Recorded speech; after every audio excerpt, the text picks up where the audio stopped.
Mini സ്ക്രീനിൽ പ്രേക്ഷകരുടെ പ്രിയപ്പെട്ട പരമ്പരകളിലൊന്നാണ് മൗനരാഗം. കല്യാണി എന്ന പെൺകുട്ടിയുടെ അതിജീവനത്തിനെക്കുറിച്ചുള്ള കഥയുമായാണ് അണിയർ പ്രവർത്തകരെത്തിയത്. ചുരുങ്ങിയ കാലം കൊണ്ട് തന്നെ ഈ സീരിയൽ ആരാധകർക്ക് പ്രിയപ്പെട്ടതായി മാറുകയായിരുന്നു. നെഗറ്റീവ് കഥാപാത്രങ്ങളെ അവതരിപ്പിച്ച് ശ്രദ്ധ നേടിയ അഭിനേത്രിയാണ് പ്രതീക്ഷ പ്രദീപ്. സരയു എന്ന കഥാപാത്രമായാണ് പ്രതീക്ഷ മൗനരാഗത്തിലെത്തിയത്. അഭിനയ ജീവിതത്തിന്റെ തുടക്കത്തിൽ തന്നെ നെഗറ്റീവ് കഥാപാത്രമായിരുന്നു ലഭിച്ചത്.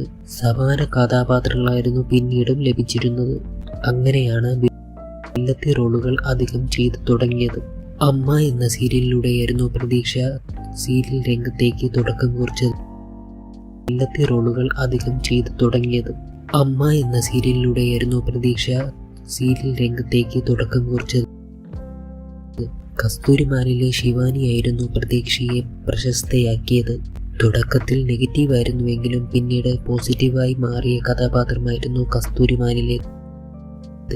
മൗനരാഗത്തിൽ സരയുവായി മികച്ച പ്രകടനമാണ് പ്രതീക്ഷ കാഴ്ചവെച്ചത്. പകരക്കാരിയായാണ് പ്രതീക്ഷ ഈ പരമ്പരയിലേക്ക് എത്തിയത്. അച്ഛൻ്റെ സഹോദരിയുടെ മകനായ കിരണിനെ വിവാഹം ചെയ്യണമെന്നുള്ള വാശിയിലാണ് സരയു.